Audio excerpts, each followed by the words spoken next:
Part 5. Mine, dito ka lang ha. Pupunta lang ako sa CR. Mabilis lang ako.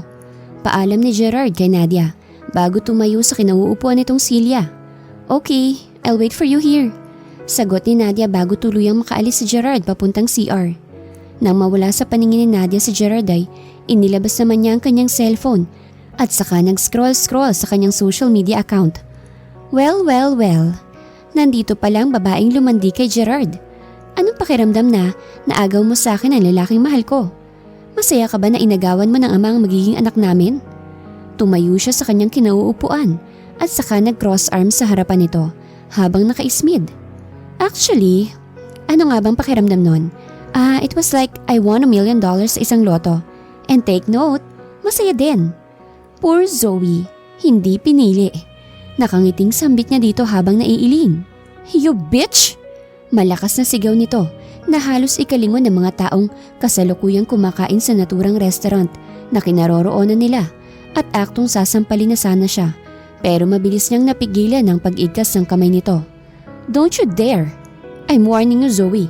Kahit ganito lang ako kaya kitang ipatapon sa malayong lugar. Huwag mong sagarin ang pasensya ko kung ayaw mong matikman ang galit ko. O baka naman gusto mong makita kung sino talaga ako. Lihim siyang napangiti nang makitang sunod-sunod itong paglunok ng sarili nitong laway. Anong nangyayari dito? Tanong ni Gerard na mabilis na lumapit sa kanila. Napakunot noon naman siya nang makitang maluhaluhang nakahawak sa pisngi nito si Zoe habang paawang nakatingin kay Gerard. She slapped me! Sambit nito habang nakaturo sa kanya at may paiyak-iyak pang nalalaman. Wala akong ginagawa sa'yo. How dare you to accuse me? Ikaw nga tong lumapit sa table namin ni Gerard at kung ano nung pinagsasasabi mo. Tumingin siya kay Gerard habang mangiyak-ngiyak. Kung kayang magdrama ni Zoe na ito kaya din niya. Mine, believe me, I didn't do anything wrong with her. Nananahimik lang ako dito while scrolling my phone. Tapos bigla na lang siyang lumapit sa akin at kung ano nung pinagsasasabi at ibinibintang. Inagaw daw kita sa kanya. Sumisinghot na sambit niya dito. At umiiyak kahit na sa loob-loob niya natatawa siya sa mga pinagsasasabi niya. Don't cry, Mine. I believe you, okay? I know you can't hurt anyone. Or even her. Please don't cry. Shh. Tumango siya dito, saka yumakap habang nakatingin kay Zoe, sabay ngiti. Mine, I don't like here anymore. Can we eat somewhere? Yung walang istorbo at bigla-bigla nilang sumusulpot. Tumingala siya dito habang nakatitig sa mukha nito. Hinaplos nito ang mukha niya, saka tumango. Anything for my future wife. Let's go. Kinuha nito ang bag niya, saka masama ang tinging ipinukol kay Zoe bago siya inalalayang maglakad palabas ng restaurant. Mine, gusto ko nilang umuwi. I feel tired. Can we? Tumango ito sa kanya, saka siya inalalayang sumakay sa sasakyan. Thank you. Sambit niya dito sabay halik sa pisngi nito. Welcome. Ihatid lang kita sa bahay ha. After kitang ihatid pupunta lang ako saglit sa opisina to fix my schedule. Tumango na lang siya dito, saka pumikit habang nakasandal sa headrest ng sasakyan. Mine? Pwede ka bang dumaan sa unit ko later? Pakikuha naman ng box na nasa closet ko. Importante lang ang laman nun Okay, I will. Sagot nito saka pinaandar ang sasakyan at nagmaneho pa uwi sa bahay nila. What the hell did you do? Sinundan mo pa talaga kami ni Nadia para lang awayin siya at pagsabihan ng kung ano-anong walang kwentang paratang? Are you really out of your mind? Ha, Zoe? Nang gagalaiting sigaw ni Gerard kay Zoe habang mahigpit itong hawak sa isang braso na animoy mangyak-ngyak na. Kasi ayaw mo akong panagutan, pero ang babaeng yun pananagutan mo? Anak mo din naman ang pinagbubuntis ko Gerard, please, bumalik ka na sa akin. Magsimula tayo ulit. Kagaya ng dati. Masaya lang at walang problema. Yung tayong dalawa lang. Walang Nadia na iepa sa relasyon nating dalawa. Mabilis niyang tinanggal ang kamay nitong nakahawak sa braso niya at saka lumayo rito. Nagsinungaling pa siya kay Nadia para lang puntahan si Zoe at kumprontahin sa ginawa nito kay Nadia. You're late. Para alukin ako ng ganyan. Kung ginawa mo na dati yan siguro ay natuwa pa ako. Pero hindi na e-epekto yan sa akin. Lalo na't may mahal na akong iba. Hindi lang basta mahal, kung hindi mahal na mahal. Kaya if I were you, I will stay away from Nadia. Or else, I will get rid of you in my life. For good. Mabilis niyang tinalikuran at binuksan ng pinto ng unit nito. Pero natigilan siya nang makitang mukha ni Nadia. Hi. So I guess I'm right. Tapos na ba kayong mag-usap? Halika na Gerard. Umuwi na tayo. Walang emosyong tumalikod sa kanya si Nadia at nauna nang sumakay sa elevator. Nakatapat lang ng unit ni Zoe. Puno ng galit na tumingin siya kay Zoe bago mabilis na sumunod kay Nadia. Natahimik lang at hindi siya pinapansin. Mine, are you angry with me? Tanong niya dito. Saka aktong hahawakan ng kamay nito. Ngunit mabilis nitong iniiwas yon sa kanya. Mine. Sambit niya sa endearment nila pero hindi talaga siya pinapansin nito. Nang bumukas ang pinto ng elevator ay nauna na itong lumabas sa kanya habang siya naman ay nakasunod lang dito. Tahimik lang sila hanggang sa makarating sila sa parking lot. Akala niya ay sa kanyang sasakyan ito sasakay. Pero sa sarili nitong sasakyan ito sumakay at nauna nang umalis sa kanya. Naiwan siyang napapabuntong hininga habang nakatingin sa papalayong sasakyan nito. Hindi niya alam na susundan siya nito. Kung alam lang niya, di sana hindi na siya tumuloy sa pagpunta sa unit ni Zoe. Pero sinong tanga nga naman ang magsasabi na sinusundan siya nito? Naging careless talaga siya sa part na hindi niya naisip na may posibilidad na sundan siya nito. Nang tuluyan na mawala sa kanyang paningin ang sasakyan ni Nadia, ay agad na siyang sumakay sa kotse at mabilis na nagmaneho para sundan si Nadia. Pagdating niya sa bahay nila ay mabilis niyang iginarahe ang kanyang sasakyan at saka nagmamadaling pumasok sa loob ng bahay, diretso sa kwarto nila ni Nadia. Pagbukas niya ng pinto ay nakita niya itong nakaupo sa kanilang kama habang tahimik na umiiyak. Nilapitan niya ito saka niyakap ng mahigpit. Hindi naman ito tumutol o sumang-ayon. Tila wala itong pakialam sa kanyang ginagawa. Bumitiw siya sa pagkakayakap dito at pinunasan na magkabilang pisngi nito. Pilit niyang hinuhuli ang mga mata nito pero pilit lang itong umiiwas habang kung saan-saan tumitingin. Tumayo ito at saka lumayo sa kanya na para bang umiiwas sa kanya. Bagay na hindi niya hahayaang mangyari. Nadia, please talk to me. Wala naman kaming relasyon ni Zoe. Please, trust me. Tumingin lang ito sa kanya, saka nahiga sa kama at nagtaklob ng kumot.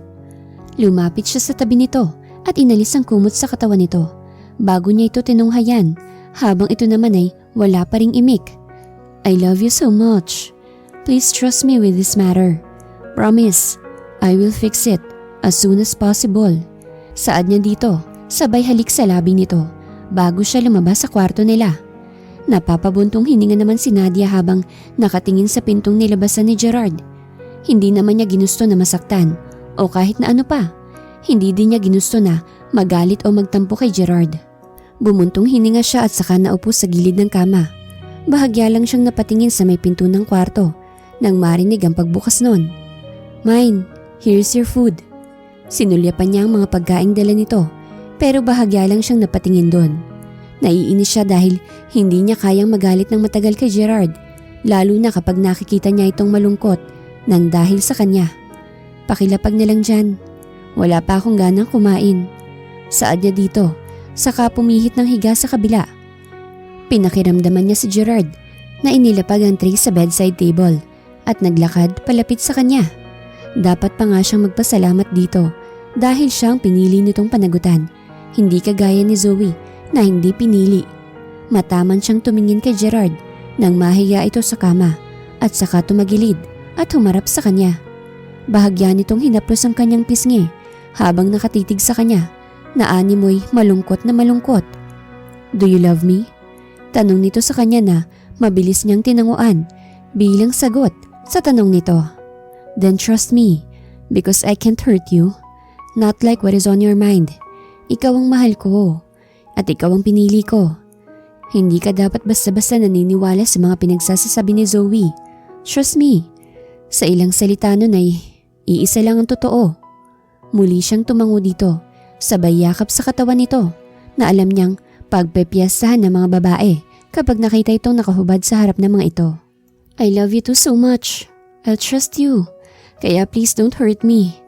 Tumango ito sa kanya, sabay halik sa kanya bago pumikit. Trust him na lang ang magagawa niya para sa relasyon nila kung gusto niyang magtagal silang dalawa. Kasalukuyang naglalakad si Nadia sa hallway ng ospital kung saan siya nagpapa-check up sa kanyang OB every month. 5 months na kasi ang pinagbubuntis niyang kambal na ayon sa OB niya ay healthy naman daw pero hindi ganun kaganda ang kapit sa kanyang sinapupunan. Bagay na ipinag-aalala niya habang naglalakad siya. Aray! Ano mang problema mo? Naiirit ang tanong niya sa taong malakas siyang binangga sa kanyang kanang balikat na muntik na niyang ikatumba. Mabuti na lang at nasalo siya ng isang janitor na nakatayo malapit sa kanya. Engot-engot ka kasi. Hindi ka tumitingin sa iyong dinaraanan. Yan tuloy ang napapala mo. Natatawang sambit ni Zoe.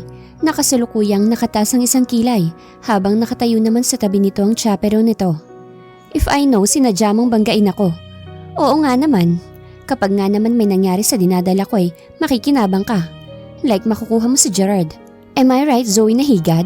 Saad niya dito. Smart ha? Of course you're right. Kasi nga hindi naman kayo bagay. Kasi kami ang bagay, hindi kayo. Hindi ka pa rin tapos sa issue mong yan? Pero paano ba yan? Ako nang pinili, di ba? Hindi ikaw. Hays, you're only wasting your time. Tumabi ka nga. Sambit niya dito. Sa kanya ito binangga sa balikat nito. How dare you para banggain ako? You stupid shit.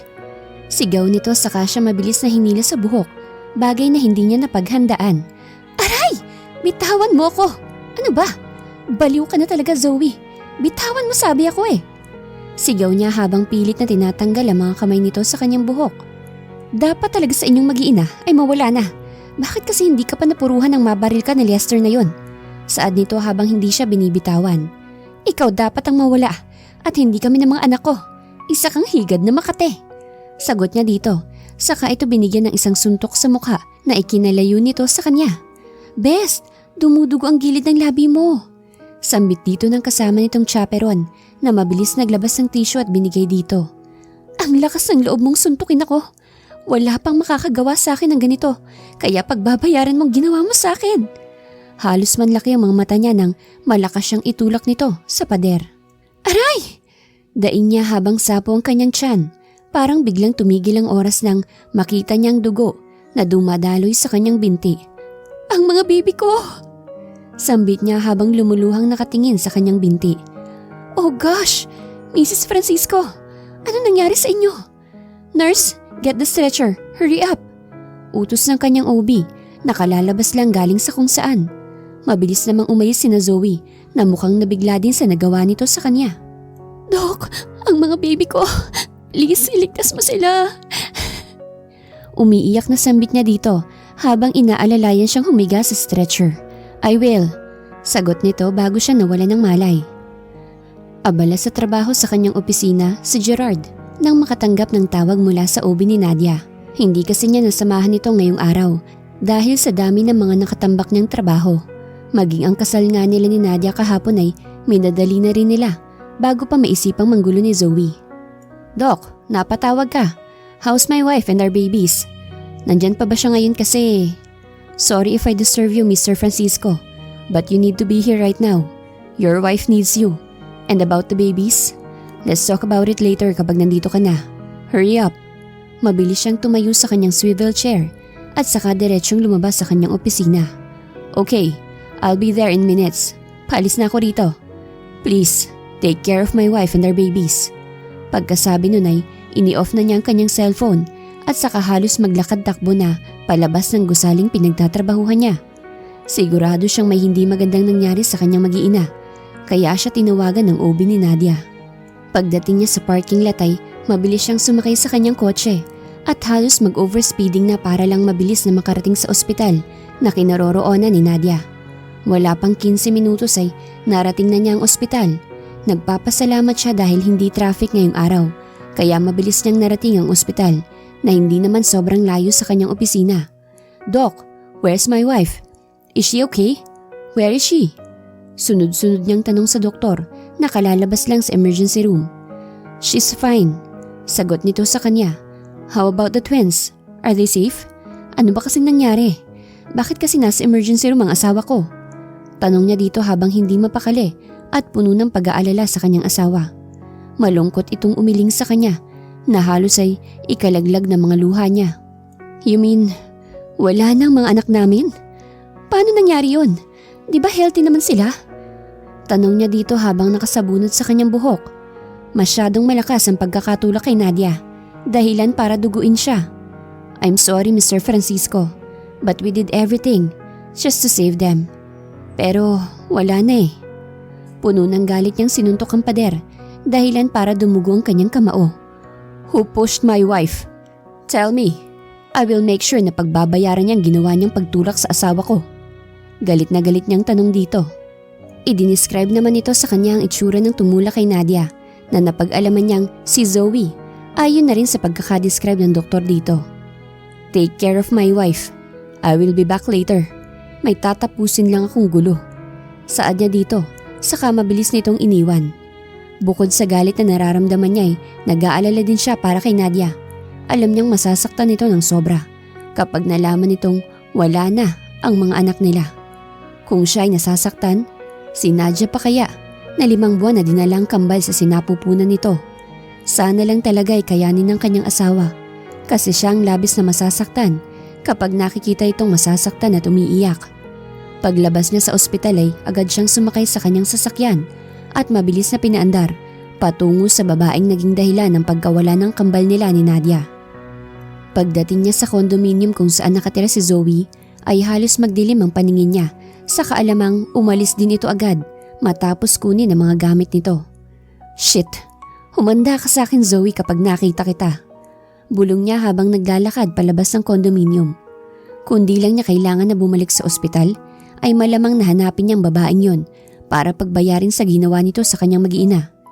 Nangihina siyang sumakay sa kanyang kotse at saka nagmaneho pabalik sa ospital kung saan naroroon ang kanyang asawa. Pagdating niya sa ospital ay nailipat na si Nadia sa pribadong kwarto nito kaya doon na lang niya ito pinuntahan. Pagbukas pa lang niya ng pinto ay halos nanlumo siya nang makita ang namumutlang asawa na mahimbing na natutulog. Siguro ay dahil yun sa pampatulog na ginamit dito. Maingat siyang naupo sa tabi nito at saka kinuhang isang kamay nito at hinalikan na para bang matatanggal nun ang pagkawala ng kanilang mga anghel. Mine. Sambit niya dito habang nakatingin sa maputla nitong mukha. Malungkot siyang tumayo at naupo sa sofa na nasa isang sulok. Bahagyang napakurap-kurap si Nadia nang magmulat siya ng tingin at pagmasdan ng mukha ng kanyang asawa. Hindi siya nagtataka kung nasaan siya. Bigla siyang naluha nang maalala niya ang nangyari kanina. Nakita niyang kanyang asawa na mahimbing na natutulog sa sofa habang nakaupo. Bigla siyang napahagulgol nang maalala ang kanyang kambal na alam niyang wala na. This is all your fault, Zoe. Puno ng galit na sambit niya sa pangalan ng babaeng dahilan kung bakit nawala sa kanyang mga anak. Wife. Bahagya siyang napatingin sa tabi niya nang magsalita doon ng kanyang asawa na bakas sa mukha ang pag-aalala. Wala akong kwentang ina. Hindi ko nagawang alagaan ng mga anak natin. Kaya sila nawala. I'm so stupid. I'm useless. Humahagulgol na sambit niya dito na mabilis naman siyang niyakap habang nakahiga. No, it's not your fault. It's Zoe's fault. Don't blame yourself. Hindi kita sinisisi. Mahal na mahal kita. Malalagpasan natin to, okay? Lalo siyang napahagulgol dahil sa sinabi ng kanyang asawa. Mine, forgive me. Hindi ko ginusto na mawala sa atin ang mga anak natin. Kung pwede ko lang ibalik ang oras sa mga sandaling yun. Sana nagawa kong umiwas kay Zoe sa pagtulak niya sa akin. She pushed me mine. Kaya nawalang mga anak natin. My poor babies. Tahan na. Hindi makakabuti sa iyo ang sobrang pag-iyak. Alam ko na ang totoong nangyari. Shh! Stop na please. Mas lalo akong nasasaktan kapag umiiyak ka. Please don't cry na. Alo nito sa kanya habang pinupunasan ng kanyang magkabilang pisngi. Mine, I know it's your dream na magkaroon ng anak. Patawad kung nawala sila sa atin. Patawad kung hindi ko natupad ang pangarap mo. Wife, pwede naman tayong gumawa ulit eh. At saka, kung nasaan man ang kambal natin ngayon, isipin na lang natin na mas mabuti yun kesa danasin pa nila ang mga pasakit at paghihirap sa mundong to. Sila ang magiging guardian angel ng mga magiging kapatid nila. Kaya tama ng pag-iyak. Hindi naman kita sinisisi sa nangyayari. Kaya tama na. Magpahinga ka na, okay? Tumango siya dito nang lumayo ito sa kanya at bahagya siyang hinalikan sa kanyang noo. Rest well. Nandito lang ako sa tabi mo. Hindi kita iiwan. Tumango na lang siya dito at saka pumikit.